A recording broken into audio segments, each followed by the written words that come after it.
ब्रजवासी सब ठाकुर जी के आने के बाद ठाकुर जी के संग लीला कर रहे हैं, ठाकुर जी उनके संग सहजता से रह रहे हैं, लेकिन उसके बाद भी वे सब देवता इंद्र की पूजा कर रहे हैं।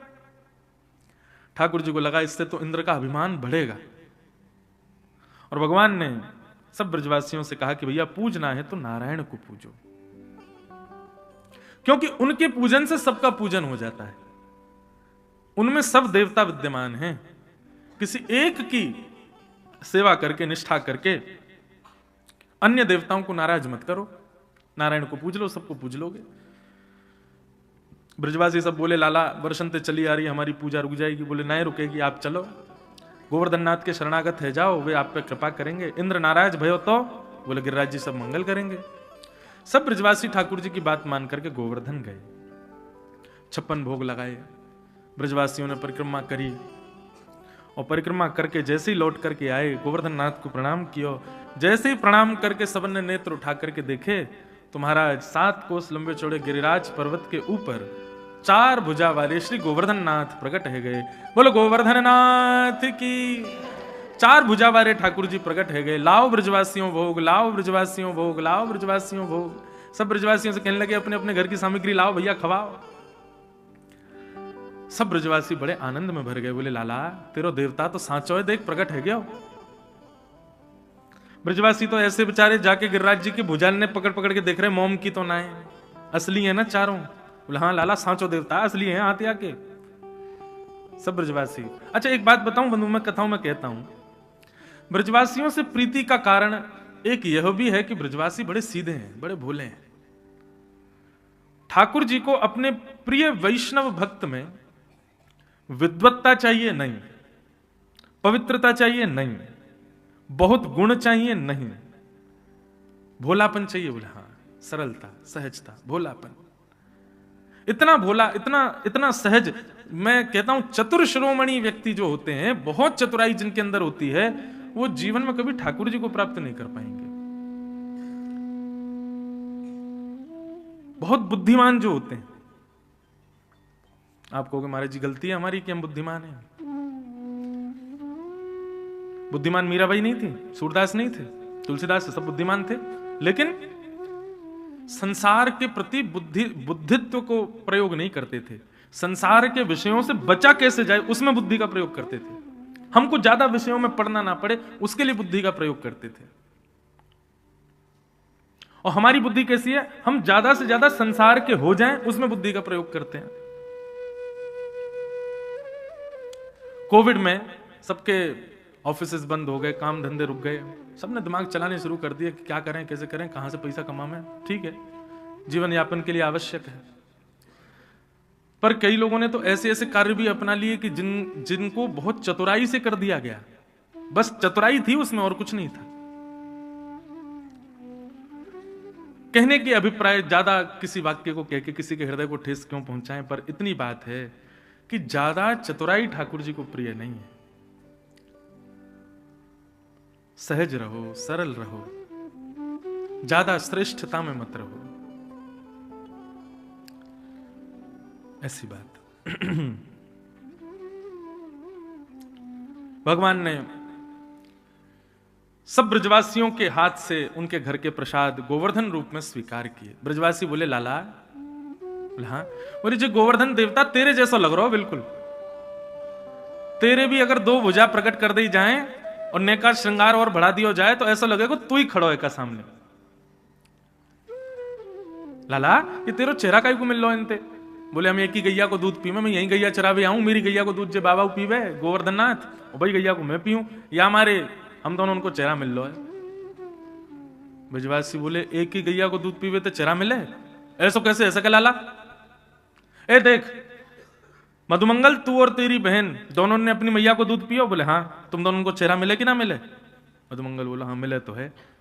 बोले ऐसे ही एक ही गैया को दूध मैंने पियो भाई को, या गोवर्धन नाथ ने पियो, या हमारो चेहरा मिले। भगवान का सबसे चतुर सखा है, उसका नाम श्रीधाम है। श्रीधाम बोलो लाला एक बात बता, एक ही गैया को दूध पीवे तो चेहरा मिलता, तो बछड़ा को चेहरा हमसे क्यों ना मिले, वो तो गैया को दूध पीवे। ठाकुर जी बोले बात न मत बनावे, ऐसे ही बोल तो रेकर।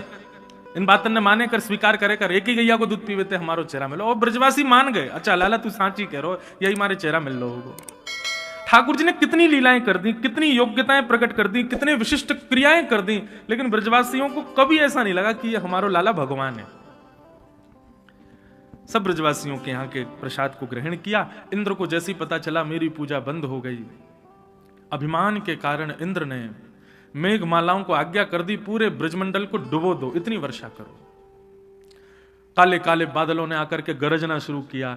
ब्रजवासी घबरा गए, बोले लाला हम पहले ही मना कर रहे हैं, इंद्र की पूजा देख देख इंद्र नाराज है। ठाकुर जी बोले चिंता मत करो, जिनकी शरण में आए हो उनको प्रणाम करो। सब ने गोवर्धन नाथ को प्रणाम किया, नेत्र बंद करके सब प्रार्थना करने लगे। इतने में ही नन्हे से बाल कृष्ण 7 वर्ष की आयु है, गिरिराज जी के पास गए और गिरिराज जी को प्रणाम करके कहा कि हे भगवान अब आप बिल्कुल सामान्य हो जाओ। दोनों भुजा से एक तरफ से गिरिराज जी को उठा के भीतर प्रवेश कर गए और प्रवेश करके अपने बाम हस्त की इकन्नी उंगली के नख पर ठाकुर जी ने 7 कोस लंबे चौड़े गिरिराज पर्वत को धारण कर लिया। बोलो गिरवरधारी गोपाल की। सब ब्रजवासियों को कह दिया आ जाओ आ जाओ, सब गिरिराज जी की शरण में आ जाओ, इंद्र तुम्हारा कछु ना बिगाड़ पाएगा। सब ब्रजवासी बोले अरे अरे देखो देखो देखो, हमारे लाला ने गिरिराज जी उठा लिए, अरे भैया गोवर्धन पर्वत उठा लियो। सब ब्रजवासी आकर के नीचे खड़े हो गए, सबने अपनी अपनी छड़ी लगा ली। ठाकुर जी त्रिभंग लली अपने नख पर गिरिराज जी को धारण करके खड़े हैं। ब्रजवासी ने अपनी अपनी छड़ी लगा ली। ठाकुर जी बोले छड़ी क्यों लगा रहे हो भैया? ब्रजवासी बोले लाला गिरिराज जी नीचे आ जाएंगे। बोले ना मैंने उंगली लगा रखी है, ना आएंगे। अरे लाला तू भी ऐसी बात करे, तेरी उंगली पे उठ रहे होंगे गिरिराज जी, ये हमने अपनी छड़ी पर टेक रखे हैं। ठाकुर जी बोले अब तो मान जाओ भैया, मैंने उठाए गिरिराज जी। लाला तू देख बातन ने मत बनाए कर, चल अपनी उंगली नीचे कर ले, हमने छड़ी लगा ली, अब गिरिराज जी नीचे ना आएंगे। अरे हम सब शरणागत है गए गिरिराज जी के, गिरिराज जी हमारे इष्ट है गए, अब गिरिराज जी रक्षा करेंगे, हमने छड़ी लगा ली है, तू अपनी उंगली नीचे कर ले। ठाकुर जी ने जैसे ही अपनी उंगली नेक नीचे करी महाराज, हल्की सी नीचे करते ही पूरे गिरिराज जी नीचे आने लगे, चट चट चट सबकी छड़ी टूटने लगी। सब बोले लाला संभाल संभाल संभाल। ठाकुर जी ने फिर से उंगली लगाई, गिरिराज जी संभाले। ब्रजवासी की छड़ी टूट गई। सब ब्रजवासी बोले लाला इस सांची में तेरी उंगली पर टिक रहे गिरिराज जी। ठाकुर जी बोले हम बे। बोले ऐसे कैसे? ठाकुर जी बोले हम जय जय हैं, हम जय जय हैं, चल ए मधुमंगल सीता में चल प्रणाम कर, हम जय जय हैं, ये हमने उठा रखो है गिरिराज पर्वत। ब्रजवासी बोले लाला हम ऐसे ना मानेंगे, तू सांची बता तेने कहा किया ऐसा जो तो गिरिराज जी उठ गए। अरे भैया मैं बता तो रहा हूं, मैं जय जाऊं, मैं भगवान हूं, या हमारे मैंने उठा लिए। ब्रजवासी बोले तू जो कहेगा सो मानेंगे, लेकिन यह बात को ना मानेंगे कि तू भगवान है। प्रेम में प्रभुत्व स्वीकार नहीं होता। ठाकुर जी के नेत्र एक बार को सजल हो गए ब्रजवासियों के प्रेम पर। सांसारी व्यक्ति कैसा कि उसके प्रभुत्व को नहीं पहचानोगे, नहीं उसके प्रभुत्व में उसका सम्मान करोगे तो वो दुखी होगा। अरे बताओ ये मेरी गरिमा नहीं समझ रहे, मेरा यश नहीं समझ रहे, मेरी वैल्यू नहीं कर रहे। और ठाकुर जी को इस बात की प्रसन्नता है कि मैं भगवत तत्व भी प्रकट कर देता हूं, तब भी इन लोगों का प्रेम मेरे प्रति लाला का ही रहता है, भगवान का नहीं हो रहा है। हमारे सामने कोई नेक चमत्कार कर दे, भैया वा के चरणन में गिर जामे हम। यहां ठाकुर जी ने 21 किलोमीटर ऊंचे लंबे चौड़े पर्वत को उठा लिया, तब भी ब्रजवासियों को यह विश्वास नहीं हो रहा कि लाला ने चमत्कार किया। लाला बता दिए गिरिराज जी कैसे उठाए थे। कछु माखन को बल बढ़ो, कछु गोपन करी सहाय, श्री राधे जू की कृपा सो मैंने गिरवर लियो उठाए।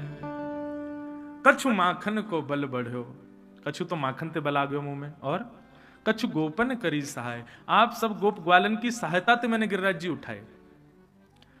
ब्रजवासी सब बोले लाला हमने क्या सहायता करी तेरी? ठाकुर जी बोले गिरिराज जी जब प्रकट भये तो आप सबरे उनकी शक्ल मोते मिला रहे, तो कभी उनको देखो मुंह को देखो, उनको देखो मुंह को देखो, तब जब आप मुंह को देख रहे हैं ना तो आप सबन की शक्ति मोह में आ गई और मैंने गिरिराज जी उठा लिए।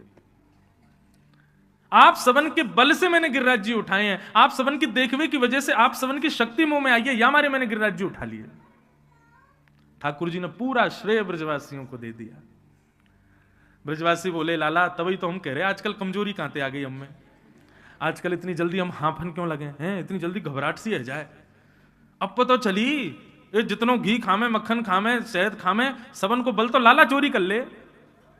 सही कह रहा हो लाला, हम लाखों ब्रजवासी इनके बलते ही तेरी उंगली ने गिरिराज जी उठाए हैं। बोले हाँ आप सबन ब्रजवासी। महाराज ब्रजवासी बोले खोलो भैया घी के पीपा, भट्टी चलाओ, बढ़िया सामग्री बनाओ, प्रेम से सामग्री बना बना के हम लोग पाते जाएंगे और लाला को देखते जाएंगे। तो हम पाएंगे, शक्ति जितनी बनेगी सब लाला में चली जाएगी। श्री राधे जू की कृपा सो मैंने गिरवर लियो उठा। श्री राधा रानी हमारी किशोरी जी भगवान की आह्लादनीय शक्ति हैं, उन्हीं की कृपा से ही गिरिराज जी उठाए। जयदेव महाप्रभु कहते हैं अभिनव जलधर सुंदर धृत मंदर ए श्रीमुख चंद्र चकोर जय जय देव हरे।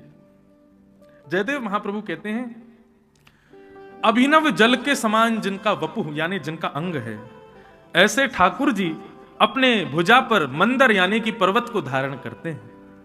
किसकी कृपा से धारण करते हैं? बोले श्री राधा मुख चंद्र चकोर जय जय देव हरे।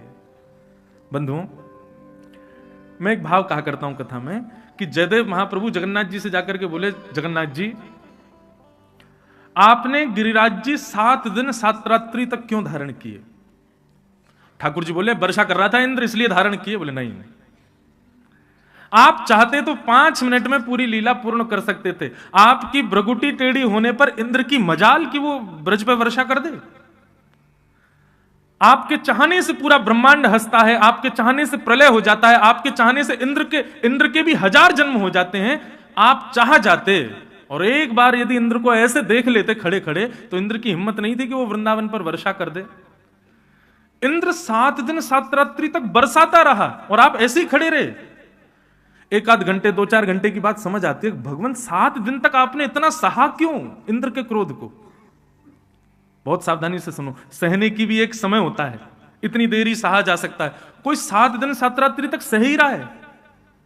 ठाकुर जी मुझे तो लगता है इसमें भेद कुछ और है। ठाकुर जी बोले क्या भेद है?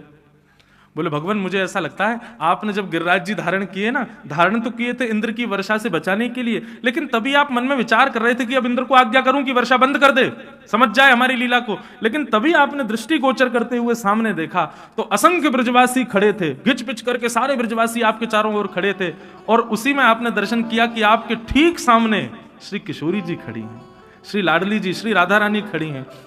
उनको देख करके आपने मन में विचार किया भैया और दिना तो ये कभी कहीं चली जाएं, कभी कहीं चली जाएं, हमारो इनको मेल ही ना है पाए। कभी हम नैन भर के देखने को प्रयास भी करें तो कोई ना कोई ऐसी काम आ जाए कि हमको जानो पड़े। ये समय बढ़िया है, ये वो कहीं ना जाएंगे, हम भी कहीं ना जाएंगे। ब्रजवासी सब घिच बिच के खड़े हैं, बढ़िया श्री जी के दर्शन होते रहेंगे, अनवरत श्री जी के कपाट खुले रहेंगे, ना शयन की भय है ना उत्थापन को भय है। श्री जी सामने खड़ी हैं, दर्शनार्थी बन के हम यहाँ खड़े हैं।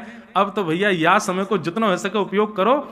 आप इंद्र को इशारा कर रहे थे कि वर्षा बंद करो, लेकिन तभी आपने इशारा किया अपने सबरे भंडार खोल दे, जितनो तेरी सामर्थ्य उतनी वर्षा कर। ये गिरिराज जी जब तक रहेंगे तब तक श्री जी हमको दिखती रहेंगी। या हमारे 7 दिन 7 रात्रि तक आप ऐसे ही खड़े रहे। श्री जी को देखने के लिए, हमारी किशोरी जी को दर्शन करने के लिए आपने 7 दिन 7 रात्रि तक गिरिराज जी धारण किए। ठाकुर जी यही है भेद। जैसे ही जयदेव महाप्रभु ने यह बात कही तो जगन्नाथ जी के नेत्र सजल हो गए और इस अष्टपदी में जहां जय जगदीश हरे गाना था वहां पर जगन्नाथ जी ने गाया जय जय देव हरे। हे जयदेव तुम्हारी जय हो, तुमने हमारे भेद को समझ लिया। वास्तव में गिरिराज जी हमने 7 दिन तक इंद्र के कोप के लिए नहीं, श्री जी के दर्शन के लिए धारण किए, श्री जी के दर्शन के लिए धारण किया। बंधुओं, पूरा विश्व ठाकुर जी के दर्शन करे। कई लोग कहें ना वृंदावन में श्री जी क्यों ना देखें। अनेक उदाहरण मैं कथाओं में बताता हूं। श्री जी घूंघट करके बैठी हैं, श्री जी इसलिए ऐसे बैठे, श्री जी के दर्शन इसलिए नहीं है। वास्तव में अपने निज ठाकुर को सब छुपा करके रखते हैं। अपने निज ठाकुर को छुपाना चाहिए, सबको दर्शन नहीं कराने चाहिए, कभी कभी करा दो। पूरे विश्व को वृंदावन में दर्शन होते हैं ठाकुर जी के। श्री जी के क्यों नहीं होते? बोले क्योंकि श्री जी ठाकुर जी की निज ठकुरानी है, या हमारे ठाकुर जी ने वो छुपा के भीतर बैठा रखी है। उनके दर्शन तो किशोरी जी के दर्शन तो ठाकुर जी करें, हमको अधिकार नहीं, वो तो लाल जी करें। कभी लाल जी अनुग्रह करेंगे तो श्री जी के दर्शन हो जाएंगे, तो श्री जी कृपा करेंगे। बंधु दोनों परस्पर हैं, श्री जी कृपा करेंगे तो लाल जी प्राप्त, लाल जी कृपा करेंगे तो श्री जी प्राप्त। लेकिन एक बात, यदि दोनों चाहिए हो तो दो लोग हैं जो दोनों युगल को प्राप्त करा सकते हैं। एक तो श्रीधाम वृंदावन और दूसरी श्याम सुंदर श्री यमुना मैया। इन दो की उपासना कर लोगे तो ये युगल को प्राप्त करा देंगे। श्री जी को ज्यादा उपासना करोगे ठाकुर जी मिलेंगे, ठाकुर जी की ज्यादा उपासना श्री जी मिलेंगे, लेकिन वृंदावन की उपासना करोगे तो दोनों मिल जाएंगे, दोनों की कृपा हो जाएगी।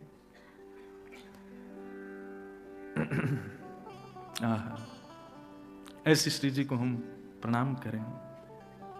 एक अभी गोवा में कथा चल रही थी कुछ दिन पहले, तो वहां एक पद लिखा मैंने, अभी तक गाया नहीं, लेकिन आज मन हो रहा है कि वृंदावन पधारे तो आज गा देते हैं। श्री जी के लिए है, सब लोग गाना। हाँ, पहली बार सुन रहे हो आप लोग भी।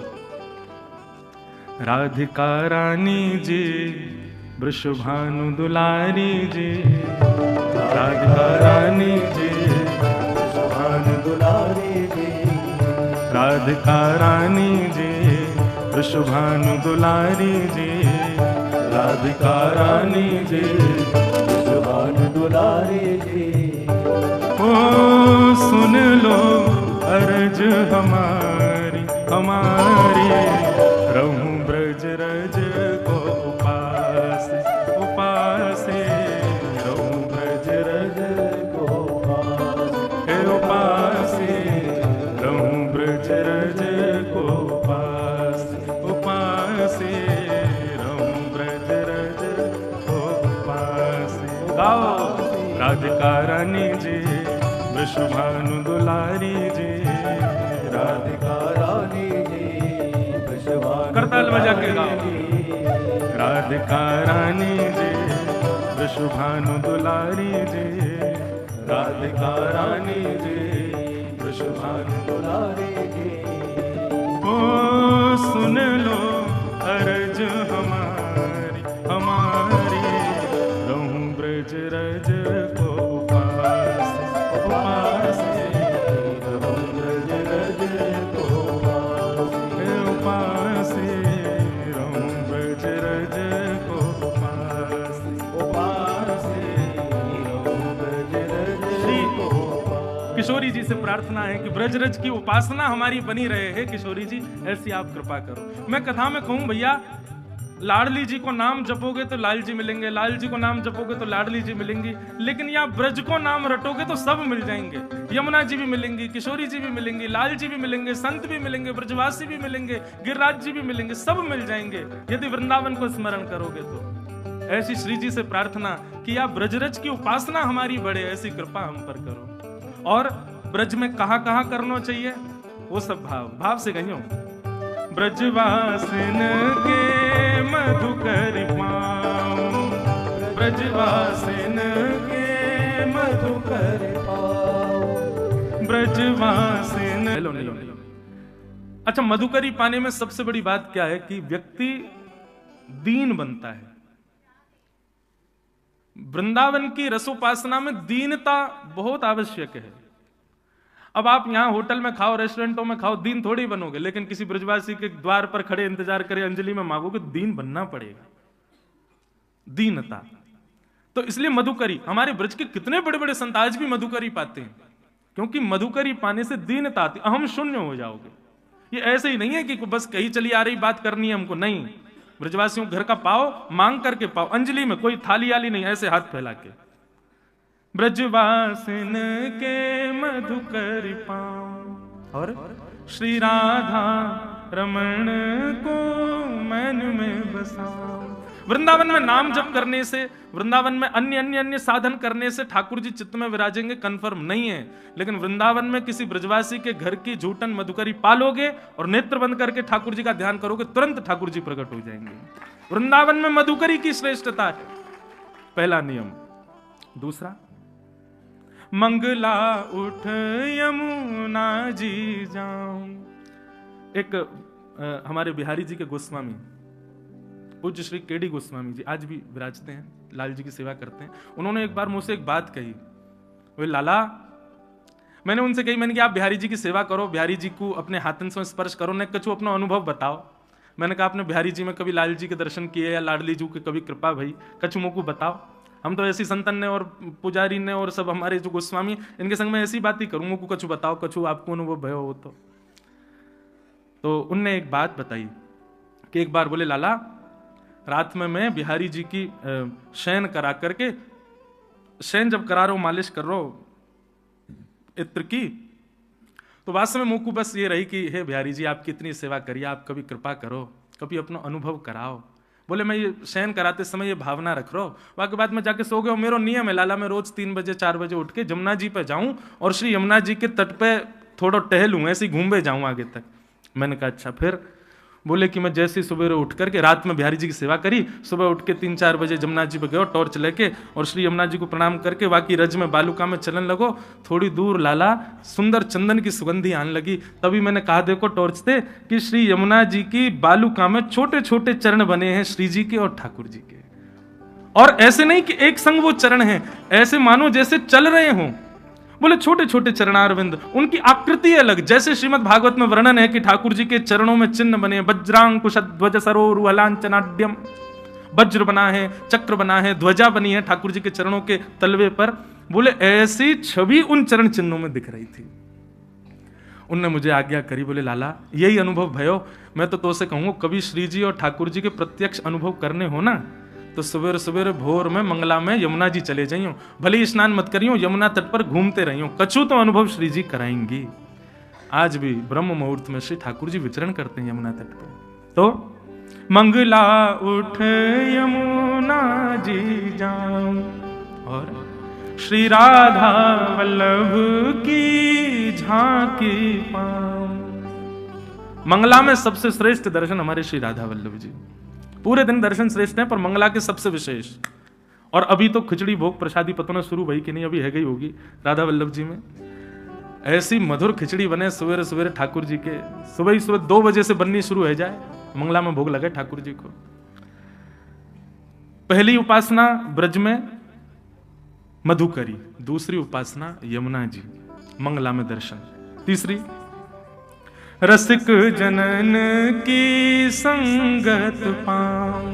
वृंदावन में कोई ऐरे गैरे इनको मित्र मत बनाइयो भैया, वृंदावन में सखा बनाने हो तो रसिकन को ही बनाइयो, जो नित्य बिहारी जी, नित्य राधा वल्लभ, नित्य राधा रमण और इन्हीं के चरित्रन में ही डूबे रहे, ऐसे वैष्णवन को अपना सखा बना लियो वृंदावन में। आप लोग बाहर के रहवे वाले हो, वृंदावन में यदि कोई एक ब्रजवासी आपको सखा बन जाए तो यूं ही समझियो साक्षात लाल जी हमारे सखा बन गए।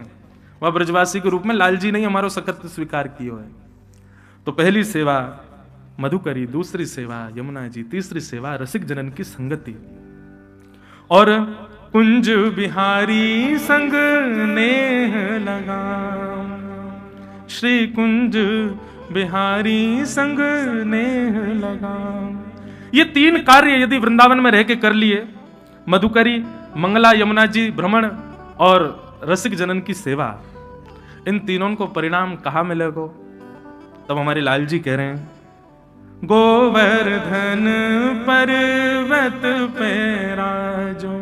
बंधुओं गिरिराज जी जो है ये नित्य श्यामा शाम की लीला भूमि है। किशोरी जी और ठाकुर जी अधिकतर मिलन के लिए गोवर्धन पे ही जाते हैं। श्री गिरिराज जी सबसे प्रिय है ठाकुर जी का और किशोरी जी का। इन तीनों उपासनान को करोगे तो अंतिम क्षण में कहा दर्शन होगा? गोवर्धन पर्वत पे राजो। और अकेले नहीं, गिरधर लाल संग दर्श करा दो। दोनों युगल हमको एक संग दिख जाएं। यही ब्रज की उपासना, यही रज की उपासना और यही रस की उपासना है। लेकिन यह संभव तभी होगा तब जब किशोरी जी अनुग्रह करें। इसीलिए राधिका रानी जी, वृषभानु दुलारी जी, सुन लो अरज हमारी हमारी, रहूं ब्रज रज को पास। बंधुओं, हमारे वृंदावन में एक संत हुए। जब वो बहुत वृद्ध हो गए ना, तो उनके शिष्यों ने पूछा, गुरुजी आपकी कोई इच्छा अंतिम हो तो हम पूर्ण कर देंगे। तो उन्होंने अपने सब शिष्यों को बुलाया और सब शिष्यों से पता है क्या कहा? बोले आप लोग पहले वचन दो, हमारी जो अंतिम इच्छा उसको पूर्ण करोगे। सब शिष्यों ने कहा गुरुजी हमारा अध्यादेश है कि हम आपकी आज्ञा माने। गुरुजी ने कहा जब हमारे प्राण निकल जाए ना, तो एक बैलगाड़ी से हमारे शव को रस्सी से बांध देना और पूरे ब्रजमंडल में तब तक डुलाना जब तक हमारा तन ब्रज की रज में मिल ना जाए। इसी रज में ही पूरा तन घिस घिस करके जब बिल्कुल समिट जाए ना, तब तक घुमाते रहना पूरे ब्रज में। सब शिष्यों के नेत्र सजल हो गए, बोले ये कैसे संभव है? लेकिन जब उनके प्राण, जब भगवत धाम को उनकी प्राप्ति हुई, तो शिष्यों ने थोड़ी इच्छा पूर्ण करी और यमुना जी के तट पर उनका शव बैलगाड़ी से बांध के थोड़ी दूर तक रखा। फिर उसके बाद संस्कार करके जो उनकी राख थी उसको ब्रज के अन्य अन्य अन्य क्षेत्रों में सब जगह वितरित कर दिया। ऐसा है बंधुओं ब्रज और उसकी रज की उपासना। बहुत ऊंची स्थिति है भैया। या जाने कहां गंवार, गंवारन के समझ में ना आवे, पढ़े लिखे इनके बस की बात ना है वृंदावन को समझनो। या के काजे तो भोलो बननो पड़ेगो, या के काजे तो बुद्धू बननो पड़ेगो, या के काजे तो भोंदू बननो पड़ेगो, तब वृंदावन समझ में आएगा। बोलो वृंदावन बिहारी लाल की जय। यही तो बात है। और जगह आपको अगर एंट्री करनी है तो आपके पास डिग्री होनी चाहिए, श्रेष्ठता होनी चाहिए। वृंदावन में एंट्री करनी है तो आप जितने भोंदू उतने बढ़िया एंट्री मिलेगी वृंदावन में। जितने सरल, जितने सहज, जितने सरलता रहेगी उतनी जल्दी ठाकुर जी स्वीकार करें।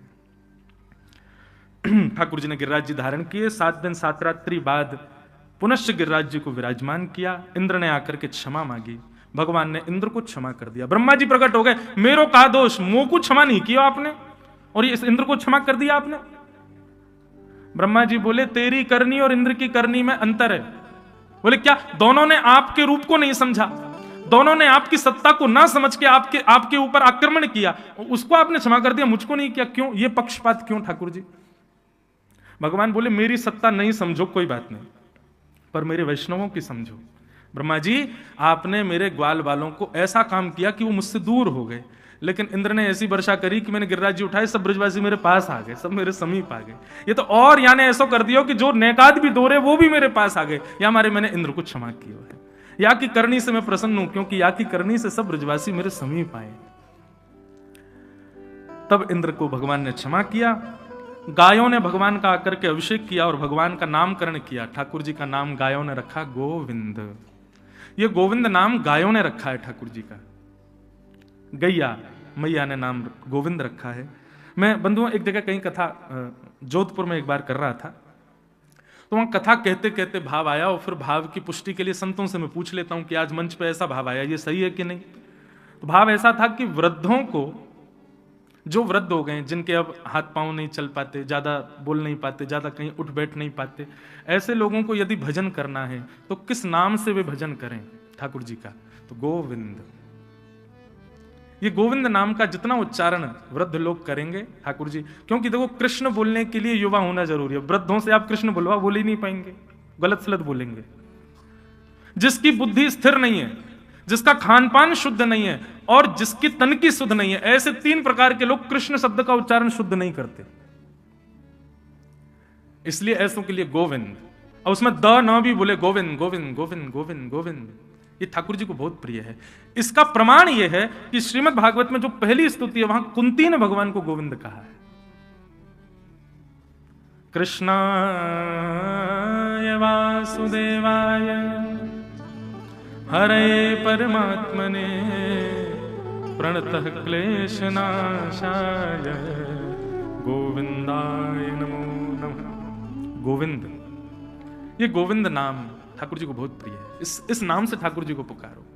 आप अपने नाम जप में कोई भी नाम कहो, लेकिन एक बात हमारी सुनो, जब कभी बहुत विषम परिस्थिति, बहुत भयानक भयावह स्थिति आ जाए और बस लगे कि अब क्या करें, तब गोविंद गोविंद गोविंद गोविंद गोविंद गोविंद गोविंद, और बस उस समय त्रिभंग लली ठाकुर जी का स्मरण करके गोविंद नाम का उच्चारण करो। निश्चित है ठाकुर जी उस विषम परिस्थिति से आपको पार करेंगे, निकालेंगे। पर ऐसे नहीं कि कभी भी लग गए महाराज, कोई छोटी मोटी यहाँ कहीं पैसा मिल रहे हो, कोई कार्य में आपके घर को फायदा हो रहा, वहीं गोविंद गोविंद लगे। नहीं, ऐसे नहीं। वृंदावन जाने का प्लान बन गया लेकिन किसी कारण से कैंसिल हो रहा है, तब करो गोविंद गोविंद गोविंद गोविंद गोविंद, ठाकुर जी मंगल करेंगे। भक्ति साधन में कोई बाधा बने तब ठाकुर जी को, हम तो कहते हैं भाई संसारिक विपत्ति आए तब ठाकुर जी को परेशान मत किया करो, उनको याद करके आपके प्रारब्ध है अपने आप भोगो, क्यों ठाकुर जी के पास जा रहे हो बार बार? ठाकुर जी को तो उस विपत्ति में याद करो जब आप भक्ति साधन करना चाहते हो और कोई सांसारिक रुकावट आ रही हो, तब ठाकुर जी को करो। मैं तो उन लोगों से भी प्रार्थना करता हूं जो ठाकुर जी के सामने रो जाते हैं, काय को रोते हो भाई? ठाकुर जी को एक बार देख रहे हो तो प्रसन्न मुद्रा में देखो ना। हाँ, वो बात अलग है कि रुके ही नहीं नेत्रों से नीर, अपने आर्तों के लिए कभी ठाकुर जी के आगे मत रो। एक बात कहें, आप जब अपने पीड़ा के कारण ठाकुर जी के आगे कोई प्रार्थना करते हो या रुदन करते हो तो एक प्रकार से आप ठाकुर जी की परम सत्ता को चैलेंज कर रहे हो कि आपको पता नहीं है कि मैं कितनी पीड़ा में हूं। ठाकुर जी सब अंतर्यामी, उनको सब पता है, उनको बताने की क्या जरूरत है कि आपकी पीड़ा क्या है। सांसारिक पीड़ाओं को स्वयं भोगिए, ठाकुर जी को उसके लिए परेशान मत कीजिए। हाँ, भक्ति में कोई बाधा आ रही हो तब ठाकुर जी से प्रार्थना करो। हमारा सिद्धांत तो भक्ति पथ का यही कहता है। हम अपने कर्म का भोग भोग रहे हैं, उसमें ठाकुर जी को क्यों उपासना कर रहे हैं कि भाई लाल जी आप हमारे जीवन के कष्ट दूर करो? ठीक है, ठाकुर जी के जब हम लोग अनुयायी बनते हैं तो अपने आप ठाकुर जी कष्ट दूर करते हैं, पर इसी के लिए उनकी उपासना मत करो, स्वयं भोगिए उसको। भगवान का नाम गोविंद रखा गया। आगे एकादशी व्रत की कथा आती है। हर वैष्णव को चाहिए बंधु अपनी निष्ठा से एकादशी व्रत करे। बहुत ध्यान से सुनिए, एकादशी व्रत केवल और केवल जीव को अन्न ना देने की प्रक्रिया नहीं है। मेरे मन में ऐसा भाव आता है, जिस दूषितता को आप अपना जीवन का अंग बना चुके हो, कम से कम एकादशी के दिन उसका त्याग किया करो, वो श्रेष्ठ व्रत माना जाएगा। एक जगह की बात है, एक वैष्णव आए तो मैंने उनको कुछ दिया प्रसाद, ठाकुर जी का भोग। महाराज जी आज तो एकादशी है। मैंने कहा भैया तुम्हारी निष्ठा को प्रणाम, भोग नहीं लिया, लेकिन मैंने कहा कोई नहीं, ले जाओ कल पा लेना। थोड़ी देर बाद मैं कमरे से बाहर निकल गया तो वो कहीं कोने में बैठे और सोई मैंने ओ भैया एकादशी आज, ये तो पत्ती है महाराज जी। मैंने कि जे पत्ती और वो प्रसाद में तुम्हारी एकादशी टूट रही थी, इस पत्ती में नहीं टूट रही तुम्हारी एकादशी। लोग अपने मन के अनुसार एकादशी व्रत और ये व्रत और वो व्रत कर लेते हैं, ऐसा नहीं। इंद्रिय पर वशीकरण होना उसको व्रत कहलाता है, वो व्रत कहलाता है। इच्छाओं पर वशीकरण होना उसको व्रत कहते हैं। इंद्रिय से तो कई बार ऐसा होता है कि हम सुबह से निकले हैं, किसी जरूरी काम से रात तक भोजन नहीं हुआ, पूरे दिन भूखे रह लेते हैं। इंद्रियां तो कभी भी सहन कर लेंगी, मन नहीं सहन कर पाता। कई लोग एकादशी व्रत करते हैं लेकिन जीभ लपलपाती रहती है, कब द्वादशी आए, कब भोजन करें। यह व्रत नहीं है। व्रत तो असली वही जहां आप अपनी मन पर काबू पाओ, अपने मन पर। कोई सामने 56 भोग दर्द एकादशी है तो आपके मन में जीभ में पानी भी ना आ जाए, तब समझो यह है एकादशी। केवल अन्न नहीं खाऊंगा इससे एकादशी नहीं होती। एकादशी व्रत की महिमा बताई गई और हर वैष्णव को एकादशी करनी चाहिए भैया। जैसे एक पतिव्रता नारी का नियम हो जाता है कि उसको करवा चौथ का व्रत रखना है, ऐसे ही आपने एक बार भी ब्रजरज माथे से लगा ली, गुरुमंत्र कान में ले लिया, वैष्णव एक बार हो गए, ठाकुर जी के एक बार हो गए, तो आपका नियम हो जाना चाहिए कि अब एकादशी रखो, एकादशी करो, एकादशी करनी चाहिए। हाँ, हमारे ब्रज की कई परंपराओं में एकादशी नहीं है, वो भाव से एकादशी ना हो तो कोई दिक्कत नहीं, लेकिन फिर भी आप अन्य वैष्णव परंपरा से हैं तो आपको एकादशी करनी चाहिए। और अब यहां से प्रारंभ होता है रास पंचाध्याय, श्रीमद् भागवत का पंच प्राण रास। बहुत सावधानी से बैठिएगा। भगवान पिता रात्रि शरदोत्फुल्ल मल्लिका विक्षरन्तुम मनश्चक्रे योगमायामुपाश्रित। रास पंचाध्यायी। मैं कथाओं में कहा करता हूं बंधुओं, रास और रस, इन दो के बीच में हमारी भक्ति चलती है। भक्ति जब प्रारंभ होती है उस समय हम रस में हैं, और भक्ति की स्थिति ले जानी कहां तक है, जब तक रास ना हो जाए। हमारी भक्ति प्रारंभ होती है उस समय हमारी स्थिति, हमारा स्तर रस का है। रस और रास में अंतर क्या है, बहुत ध्यान से सुनना। हम कथाओं में क्या करते हैं कि जब आप ठाकुर जी से मिलन की कामना करते हो और ठाकुर जी से मिलने की योजनाएं बनाते हो, आप ठाकुर जी से मिलने के प्रयत्न करते हो, उसको रस कहते हैं। लेकिन आपकी भक्ति से प्रसन्न होकर ठाकुर जी आपसे मिलने का मन बनाए, उसी को रास कहते हैं। भक्ति इन दो पहलुओं पर है, रस और रास। यहां बैठे हुए अंतिम व्यक्ति से लेकर मुझ तक हम सब अभी रस में हैं, रास में नहीं। अभी रास हमारा प्रारंभ नहीं हुआ। रास का मतलब नृत्य नहीं होता, रास का मतलब नाचना नहीं होता, रास का मतलब डांडिया नहीं होता। रास का मतलब क्या है?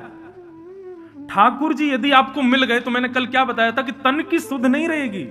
आप यह भी भूल सकते हो कि आपका नाम क्या है।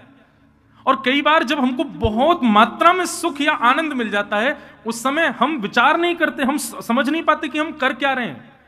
हमारी इंद्रियां आपा खो देती हैं, हाथ कुछ करते हैं, पैर कहीं जाते हैं, दिमाग कुछ सोचता है, मुख कुछ बोलता है, आपके वश में नहीं रहता फिर आपका तन।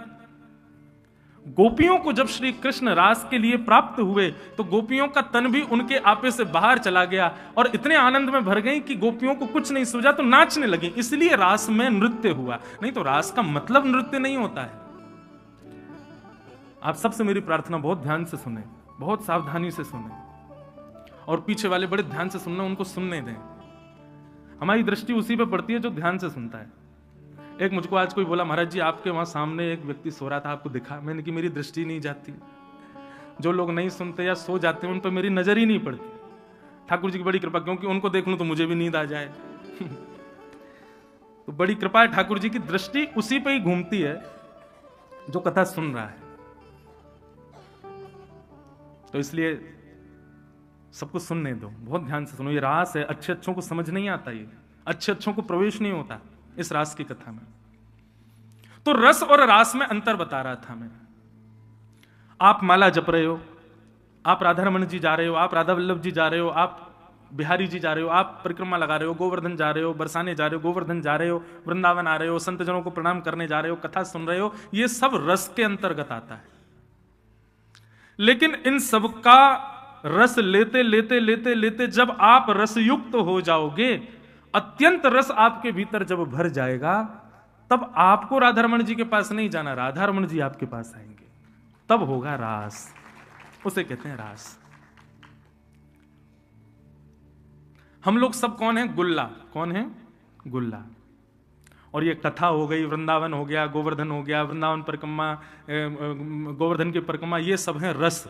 हम सब गुल्ले जब इन रसों में घूमते हैं तो रस युक्त हो जाते हैं, तो रसगुल्ला बन जाते हैं, तब लाल जी इस रसगुल्ला का भोग लगाते हैं, ऐसे समझो।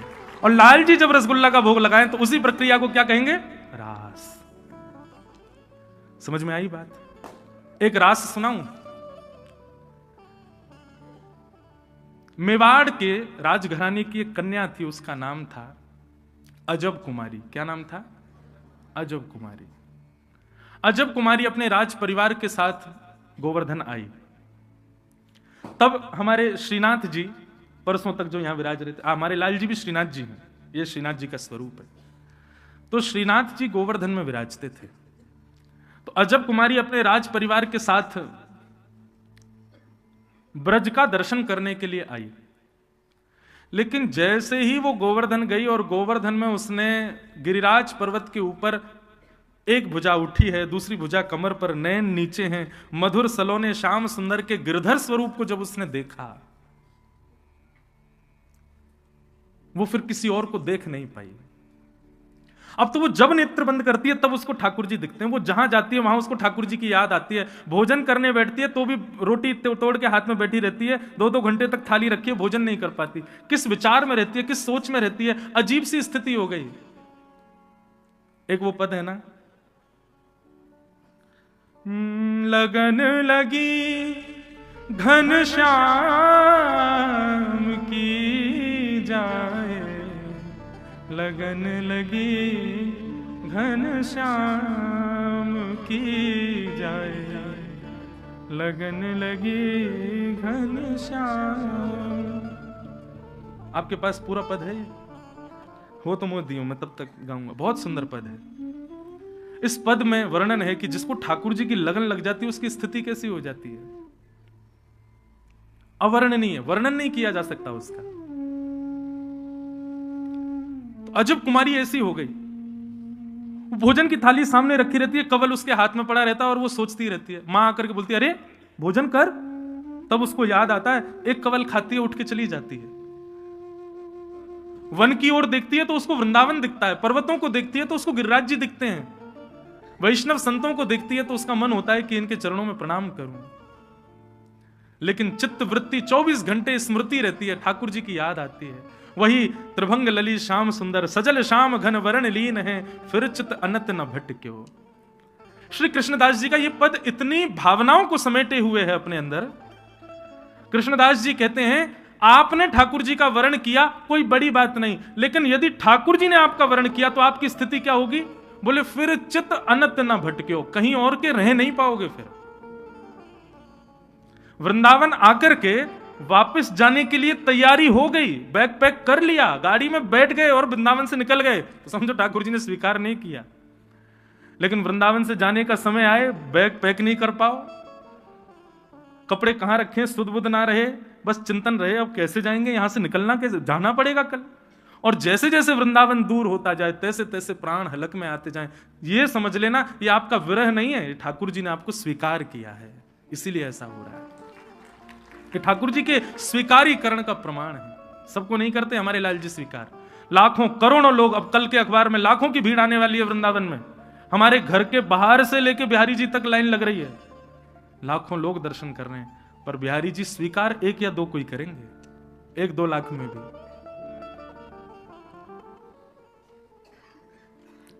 तो अजब कुमारी की स्थिति ऐसी हो गई। एक दिन उसके पिता ने पूछा, बेटी क्या हुआ? आकर के जैसे स्पर्श किया तो तेज बुखार अजब कुमारी को। वैद्यों को बुलाया, चिकित्सकों को बुलाया, सबने आकर के अजब कुमारी का चिकित्सा की, लेकिन कितने भी उसको औषधि दे दी, कितना भी कुछ कर लिया, लेकिन उसका ज्वर नहीं उतरा। माता पिता रोने लगे, क्या हो गया हमारी बेटी को? एक दिन अजब कुमारी ने अपने पिता से कहा, पिताजी मैं बताऊं मुझे क्या हुआ है? बोले क्या? कृष्ण विरह। ये जो मुझे रोग हुआ है ये सामान्य औषधियों से दूर नहीं होगा, इसके लिए तो दर्शन रूपी औषधि मुझे देनी पड़ेगी। आप मुझे वृंदावन जाने की अनुमति दे दो, मैं जब नंद नंदन को देख लूंगी तब ये पीड़ा मेरी दूर होगी। पिताजी मेरी तो इच्छा है कि मैं कभी लौट के ना आऊं, सदा के लिए वृंदावन बस जाऊं। राजा ने आज्ञा कर दी, बोले इस तरीके से वृंदावन ठीक है, मैं तुम्हें जाने की अनुमति दे देता हूं, लेकिन परिवार के लोग संग जाएंगे, 4-5 दिन में तुम वापस लौट करके आओगी, रहना नहीं है वृंदावन में, रहना यहीं पर है। पिता की आज्ञा कैसे टाल सकती? अजब कुमारी अपने परिवार के कुछ लोगों के साथ वृंदावन आई। गोवर्धन में 4-5 दिन के लिए आई थी, तो आकर के गोसाई जी से कहा, गोसाई जी मुझे मंदिर में कोई सेवा दे दो ताकि मैं 24 घंटे लगी रहूं वहीं पे, वहां से जाऊं ना। गोसाई जी बोले, हमारे मंदिर में पुरुष रहते हैं सेवा में, स्त्रियों को सेवा क्या दें, रसोई घर की सेवा कर लो। बोले नहीं, ठाकुर जी के सामने बैठी रहूं ऐसी कोई सेवा दो। गोसाई जी बोले, अब तुझे जो प्रिय लगता हो तू वो सेवा कर ले, जब तक मंदिर खुला है तू सामने ही बैठी रहे, ऐसी कोई सेवा तुझे रुचिकर लगती हो तू कर ले। तो अजब कुमारी बोली कि मुझे एक खेल खेलना आता है, उसको क्या बोलते हैं वो इस तरीके से पासा क्या चौपर ना, चौपर। बोले मुझे चौपर खेलना आता है, आप यदि आज्ञा करो तो मैं ठाकुर जी से चौपर खेलने की सेवा करूं। गोसाई जी बोले कैसे करोगी? बोले एक बार अपनी चाल चलूंगी और दूसरी बार ठाकुर जी की तरफ से ठाकुर जी की चाल चलूंगी। गोसाई जी बोले ठीक है तुम करो अपनी सेवा। सामने बिल्कुल श्रीनाथ जी के सामने ही जहां दर्शनार्थी आते थे वहीं एक चौकी पर चौपर सजा करके, और अजब कुमारी बहुत निपुण थी चौपर खेलने में, ऐसे पासा करती और पहली चाल अपनी चलती, अपनी चाल चलने के बाद फिर उठाती और फिर ठाकुर जी को देखती, अब आपकी चाल है ठाकुर जी, मैं चल रही हूं। ठाकुर जी का आवाहन करके फिर ठाकुर जी की चाल चलती। ऐसा खेल खेलती ठाकुर जी के साथ कि अंतिम समय में हो ही नहीं सकता कि अजब कुमारी से ठाकुर जी जीत जाएं। अजब कुमारी इतना अच्छा खेलती थी कि ठाकुर जी हारने वाले होते थे। अब जैसे ही ठाकुर जी हारने वाले होते थे तो प्रत्यक्ष दिखता था कि श्रीनाथ जी के पसीने आ जाते थे कि मैं हारवे वाला हूं, अब मैं हार जाऊंगा, जो मुझको हराई देगी। लेकिन जैसे ही अजब कुमारी अपनी चाल चलती, ठाकुर जी को देखती, ठाकुर जी की ठोड़ी से पसीने के बिंदु गिर रहे हैं, तो मन में विचार करती, लाल जी को श्रम हो गया, डर रहे हैं कि मैं हार जाऊंगा। तो ऐसी चाल चलती, स्वयं हार जाती, ठाकुर जी को जिता देती और जीत करके वाहवाही करती, नाचती, पूरे मंदिर में घूमती, अरे लाल जी जीत गए, लाल जी जीत गए, लाल जी जीत गए, बधाई हो, लाल जी जीत गए। गुसाई जी ने देखा, मंद मंद श्रीनाथ जी की दतुइयां दिख रही हैं, मधुर मुस्कुरा रहे हैं ठाकुर जी, इतने प्रसन्न। अब तो रात में ठाकुर जी को नींद नहीं आती, छटपटाते हैं, प्रतीक्षा करते हैं कब सुबह हो, कब अजब कुमारी आए, कब मेरे संग खेले। अब ये रस रास में बदल रहा था, क्योंकि अब अजब कुमारी से ज्यादा ठाकुर जी को उसकी प्रतीक्षा हो रही थी। गुसाई जी को अनुभव हो रहा था कि ठाकुर जी व्याकुल होते हैं अजब कुमारी के लिए। क्यों? बोले और दिन तो श्रृंगार में 15 मिनट लगे, अब तो ठाकुर जी 5 मिनट में ही तैयार रह जाएं, जल्दी तैयार करो, किवाड़ खोलो, चौपर खिलाओ। अजब कुमारी रोज खेलती, ठाकुर जी को जिता देती। एक दिन अब जाने का समय आया। अजब कुमारी ठाकुर जी के सामने नेत्र लाल हैं, आंसू गिर रहे हैं। अजब कुमारी बोली, आज नहीं जीतने दूंगी आपको, क्योंकि आज मैं वापस जा रही हूं ना। ऐसा खेल खेला, ठाकुर जी की भी चौपर ऐसी आती कि अजब कुमारी पे भारी पड़ते, लेकिन अजब कुमारी की निपुणता के आगे ठाकुर जी की एक नहीं चली। और खेलते खेलते खेलते अंतिम क्षण में बस ठाकुर जी हारने ही वाले थे, अजब कुमारी पासा फेंक ही रही थी कि ठाकुर जी के पसीने के संग संग आंसू भी आ गए। बोले आज तो मैं हार ही गए हो, अब ना बचूंगा, आज अंतिम खेल है, आज जो जीतेगा वही सबरे खेलन को विजय मानो जाएगा और ये आज मुझको हरा ही देगी। जैसे ही ठाकुर जी को हराने के लिए चौपर चाल चलने वाली थी, ठाकुर जी से सहन नहीं हुआ, सोई ठाकुर जी प्रकट हो गए। प्रकट होकर के अजब कुमारी की गोद में बैठ गए, प्रार्थना करने लगे, मुझको जिताए दे, तेरे हाथ जोड़ू तू मुझको जिताए दे। अजब कुमारी बोली, एक शर्त पर। बोले क्या? बोले मेरे मन की एक इच्छा आपको पूरी करनी पड़ेगी। बोले क्या? मैं आपके दर्शन के बगैर अब जी नहीं पाऊंगी, अब तो मेरी स्थिति ऐसी है, पिता की आज्ञा पालन करने के लिए मुझे जाना तो पड़ेगा, लेकिन गिरिराज जी की सीमा छोड़ते ही मेरे प्राण निकल जाएंगे। आप कहेंगे तो प्राण त्याग दो, लेकिन मेरी अभी अभिलाषा नहीं, मैं चाहती हूं मैं आपको और देखूं, और निहारूं, और दर्शन करूं। अभी प्राण नहीं त्यागने, अभी आपको और सेवा करनी है नाथ आपकी। ठाकुर जी बोले, मैं तो से बहुत प्रसन्न हूं, तू मांग ले, तो को कहा चाहिए, तू जो कहेगी सो दूंगो। अजब कुमारी बोली, वचन दो, जो मांगूंगी सो दोगे। ठाकुर जी बोले, वचन दे रहा हूं, जो मांगेगी सो दूंगो। बोले अब मेरी इच्छा के लिए आप मेवाड़ में विराजमान हो जाओ, मेरी इच्छा के लिए ब्रज छोड़ के आप राजस्थान आ जाओ, वहां पर विराजो, ताकि मैं आपके पास रह सकूं, आपको देख सकूं। ठाकुर जी बोले, या ब्रज को मैं नेक ना त्याग सकूं, या ब्रज के बगैर, ये ब्रज मेरे प्राण है, या को छोड़ के कैसे आ जाऊं? ठाकुर जी आपने मुझे वचन दिया, याद रखिएगा। अजब कुमारी को वचन दिया ठाकुर जी ने, और उस अजब कुमारी की भक्ति के प्रति इतने आसक्त ठाकुर जी हो गए कि अपने प्राण से प्यारे ब्रज को छोड़कर के ठाकुर जी मेवाड़ में नाथ द्वार में विराजमान हो गए। इसको कहते हैं रास। ये रस नहीं है, ये रास है। भक्ति के दो पहलू,